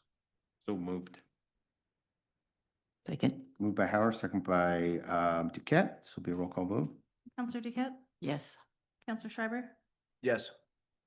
Counselor Spiro? Yes. Counselor Howarth? Yes. Counselor Rule? Yes. Motion passes. The ordinance is considered read, passed, and adopted under suspension of the rules and become effective following publication of the summary. For the final item under old business, I'd like to follow up on it's not really the final because we're going to come back to consent. Follow up on the conversation at the last meeting regarding the citizen advisory boards. Council members, I did include a memo sort of outlining a path forward based on our previous conversation. And I guess I'd just like to go around the horn real quickly and take any further comment that you might have. And just for summary, that would provide roundtables at the end of commission meetings for them to potentially bring items to the committee, either through the liaison or put on the agenda at the following meeting. It would provide at the start of the new year sort of a very key list of several projects that we want the committees to focus on to support us, and we're very grateful for their volunteerism and support, and related changes about directing subcommittees and how that might work. So with that, we will start. Anyone feel compelled to speak on this? I would like to. Go ahead, Councilwoman. Yes, we can start at one end. Did you want to go first, Councilwoman Duquette? Sure, go ahead. Because last meeting I had to get out before you really got into this. I didn't get to share what I should have. And I know with our new chair, she has committee goals, she has 4 goals, and I know she's checked with you on those. Our issue is once a month is hard to get things done. We don't want subcommittees. We don't have that many people. People have said they would work out of the meeting through the month. They would choose something that Christine brings up, who is our chair, and assign out of the meeting. However, she's concerned how she gets to contact anybody on the committee. And that's been a question we've had from the start. We're restarting with the new chair. She wants to know if she can contact the other members to check on how things are going or if there are questions. And I can't remember if Benner was able to do that and just the committee members could not do that. Yeah, I think, Councilwoman Duquette, we want to avoid what they call serial meetings or meetings that are occurring outside of public, called public meeting. I'll let the clerk sort of describe sort of what the guardrails are on that. Mr. Mayor, City Clerk Melissa Ward, and just in answer to your question, Councilor Duquette, there are other committees who have addressed this topic specifically and collectively discussed as a committee whether they wish to share their personal email addresses and Okay. phone numbers with the committee members and have taken a vote on that to make that decision. Okay, so if they vote to do that, then Christine could contact. One at a time. Okay, one at a time. Okay, and then we do have a repository that we've been putting things into and then expecting the committee members to, on their own time, go in and look at. We've had a hard time just because of maternity leave, I guess, getting the same person to work on that. So we're trying to be sympathetic to staff and have that repository because that allows everybody to look and see what's put in there to work on. And we don't want any more staff time out of this, but she had those questions. And I think we are doing the roundtable. We have 3 to 5 top priorities. I looked through how you all finished that last meeting, so thank you. And we do have low-hanging fruit projects. She's got timelines. I think she's very organized. She's going to be doing a good job. So to summarize, without putting words in your mouth, you're generally okay Yes. with what's proposed? Yes, and I just wanted to share what she has been doing and to give her a chance to ask questions through me. Thank And you, that's how Councilwoman she Duquette. contacts. Other council members, comments on the memo? Mr. Mayor, can I ask Melissa to put the memo up just because I have to visualize things? The way my brain works. Copies. Huh? Or you just hand me your copy? You can have it. I too have to be visual. I guess my comment is sort of based in the same area as Pam. And then I'm sort of processing what 2 of our committee members came up to. And it seems like the committees have gotten a little bit complicated in the subcommittee piece. So I agree that in one way, maybe we need to relook at what the bike committee is trying to do and assess whether that's still an important thing for the bike committee to do so that there isn't too much for the bike committee to do and so they can get more streamlined and more focused. And then the other piece would be, do we have to have the formalization of subcommittees? As long as we don't have quorums, can a couple of people work together on a project and bring it back up to the level of the full committee without you know, having to take up staff time, having to meet at City Hall. It would be more of something that happens outside of committee. And then the committee, of course, would be formalized, and that's when staff time would be used. But I'm listening to what two of our committee members spending their time coming here, and I think there needs to be some more time spent in what our focus is going to be, so that the time that they dedicate is useful and productive.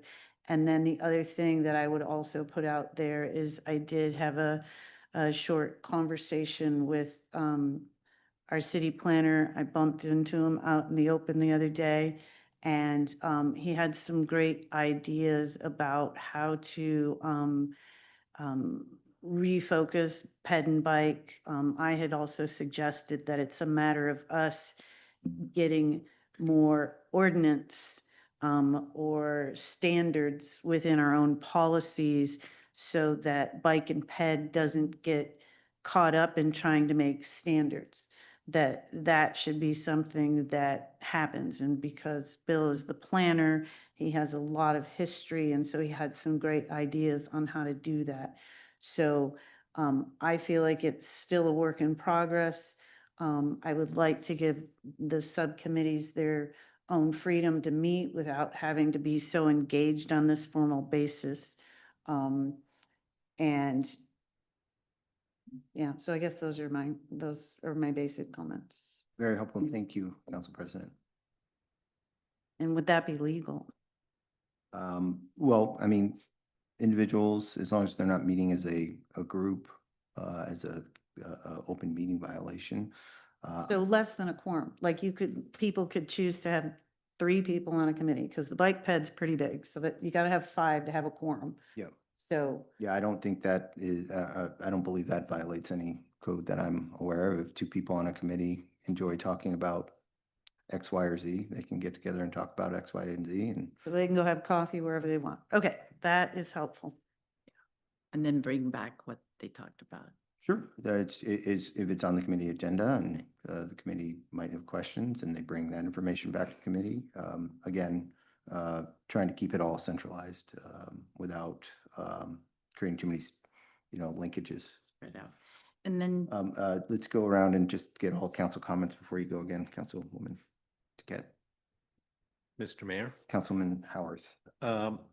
So just some real quick comments. Overall, I support your desire to make the boards, boards and subcommittees more directed, with the caveat, and I think it is included in your memo, just clarifying that the committees must have a way to propose projects for consideration.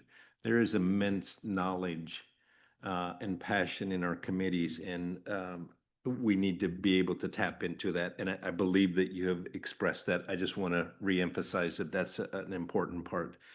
I think secondly, we also heard about subcommittees and the important or the need to get work done in those subcommittees. I do believe that they're, if one step, nothing more than you and maybe legal meeting with our different subcommittees to make it very, very clear what the legal rules and requirements are around subcommittees and the task forces that spin. I hear the need to get work done to do that outside of your committees, but I think we just need to educate them on the proper way to go do that. And so that they can adhere to the guidelines of the city and the legal requirements. But overall, very much in favor.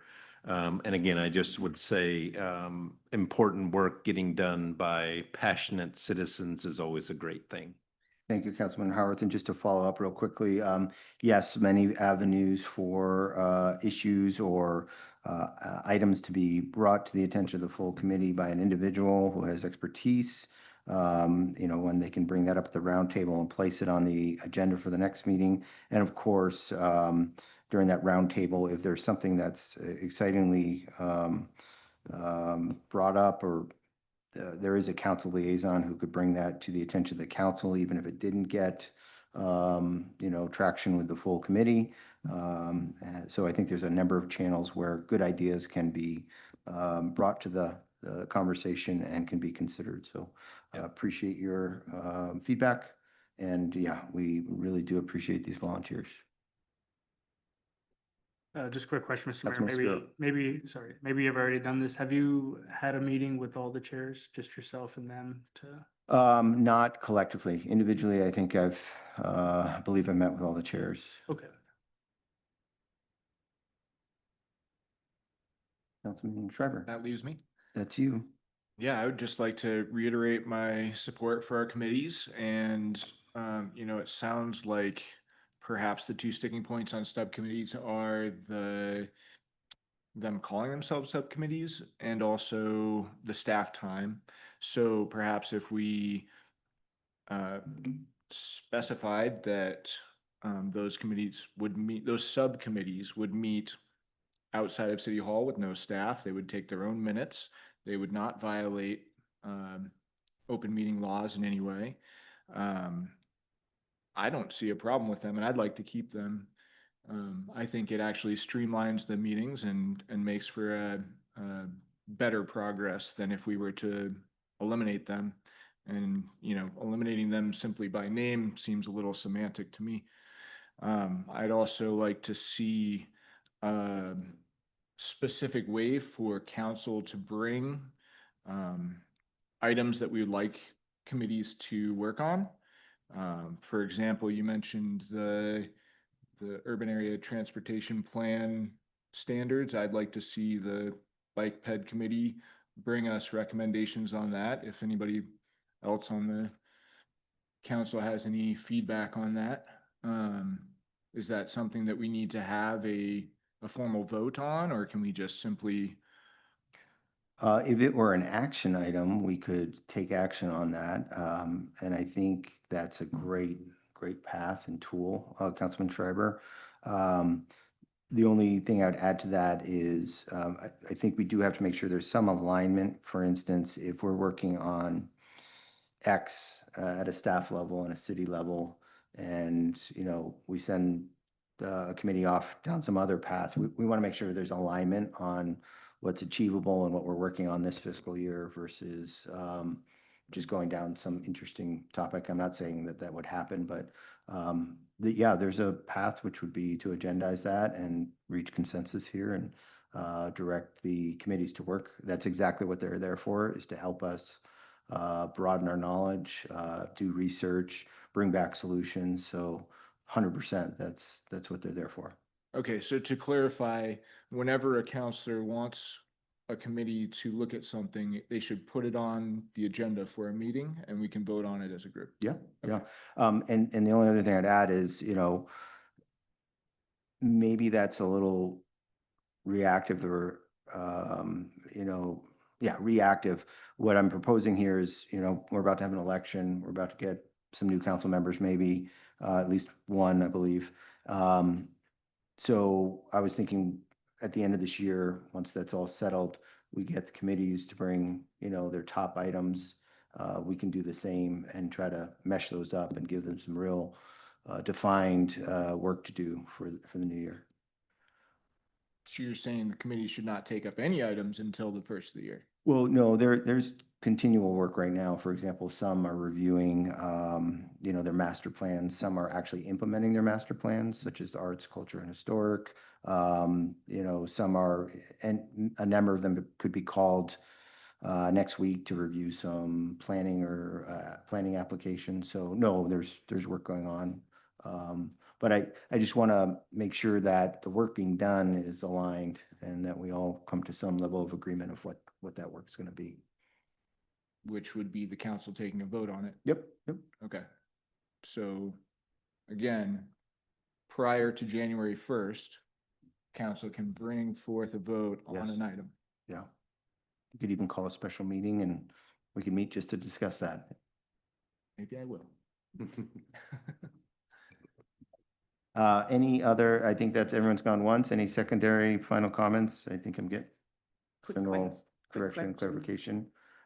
Council President Rule was Just again, back to I would like the opportunity or the direction potentially from up here. Of course, not a vote, we're not voting on anything, but an opportunity to look with, at the intent of the guidelines that are set up for bike and ped, and to sit down with our planner and formally kind of hear those ideas and then come back and if that's amicable to everybody and helps with the direction of that committee, just have the opportunity to do that and make a better working environment. for Potentially bike- endorse those ideas. Yeah. Right, and I don't know if that they're written in ordinance. That's an ordinance for our committees, is it not? So potentially change the ordinance if we feel like there's certain items that the bike committee doesn't need to be doing anymore.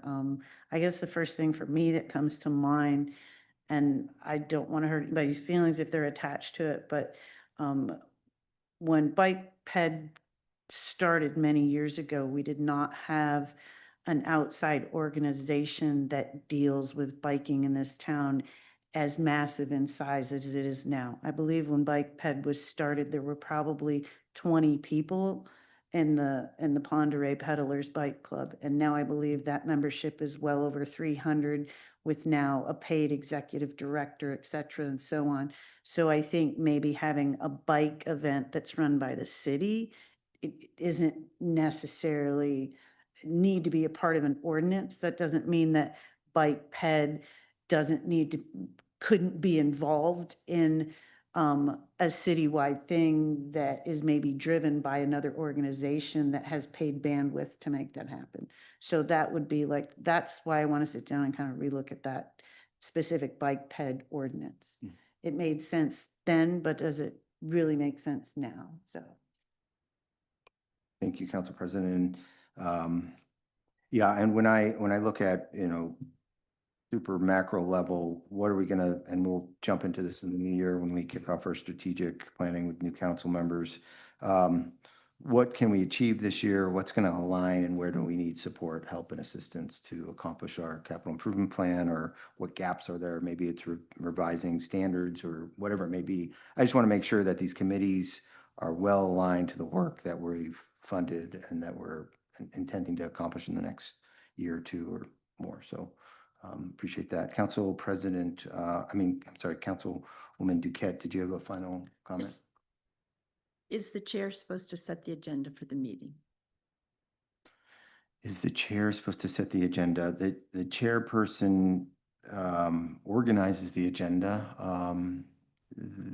What's being proposed is that if the committee voted, they could add things to the next meeting's agenda.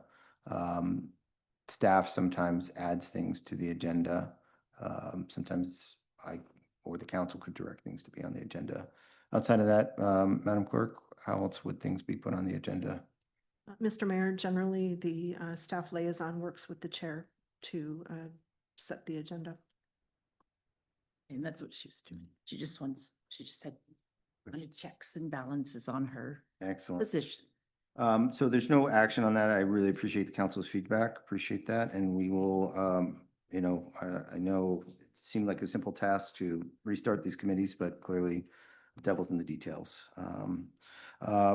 Moving on to the next item of business, we will revisit item 4, proposed resolution surplus property declaration and disposal that was pulled off consent by Councilwoman Duquette. Councilwoman Duquette, please proceed with any Okay, questions. I will be quick. I did not have a chance to do this ahead of the meeting. Did not know our public comment was going to take so long. This is my first surplus action item. And I think just for transparency, the questions I have, other people in public who might be listening might have. I guess how it was set up. And so I know Cheryl's not here. So first off, I oppose the lifeguard chairs being surplused. I oppose a decision to get rid of the lifeguard program. Getting rid of the chairs, to me, it doesn't seem to be prudent. So donating vehicles, public radio always wants vehicles donated. I'm wondering who comes up with the idea of who things get donated to, I guess. And so I don't know if somebody else back there answers questions for Cheryl. We can try in her absence. So we follow state code in regards to, and city policy in regards to how things are either disposed of or auctioned. So those are the categories. Zach, I hate to call you into anything you might not be totally ready for, but my simple answer, Councilwoman Duquette, is that we're following state code and city policy as to how we dispose or auction these items. And I Well, suspect donations start to get a little more complicated. Go ahead. No, it does, I mean, I'm looking through it now. It does look like we are following the policy, and with respect, I mean, the object, the idea is to auction some. Right. Plus which I don't think that it's common and perhaps not even lawful, I'm shooting from the hip here a little bit, what to just donate vehicles to any private entity or any private persons we feel is appropriate. And so they are nonprofit, however, and it did say in here that we do donate to nonprofits like the bikes to POP and to the Lions Club. Bikes have a nominal value. And so and the nominal value is just defined in the policy as essentially it costs more to auction than it does to get rid of them. And as far as, I'm sorry, it also says on page 77 of the whole packet, it's page 2 of 4 on the surplus. 1B has 4 options. How do you decide which option? One's a regularly held public auction, one's a City of Sandpoint conducted auction, one's receipt of written competitive bid, one's by electronic auctioning on the internet. I guess who decides and when That's an administrative decision. It's my understanding based on the perceived interest in the items. For instance, there's some things that we're just going to auction in bulk and hope somebody bids for them. Other items, we have a sense that there's going to be a higher interest or value, so we might proceed in a different manner. I think, I want to say Corey's the only one who's been to one of these recently. I don't know, Corey, if you have any historic knowledge on how we determine whether we're going to auction the rings or the guns or the bikes or the cars. I know you have a lot of these items, but some of those are my items. Some of them are not. So like the bicycles, I think the biggest clarification, it is a nominal value. There's not a lot to it. It's also found property versus city owned property. And not to get in the weeds of it, but that might be a difference between the city vehicles being auctioned off and or donated. So a lot of our stuff becomes found or turned in for safekeeping with unclaimed. So it's a little different. Having the ability for the administration to choose what they think is best is really, I think, what Cheryl's trying to do there, is give us that option of saying, here's 4 choices. They fit within policy and within the state guidelines. We'll choose which one is best for that specific item. At the time or? Yeah. Okay. As far as the bicycles, so if they're donated, does POP sell them?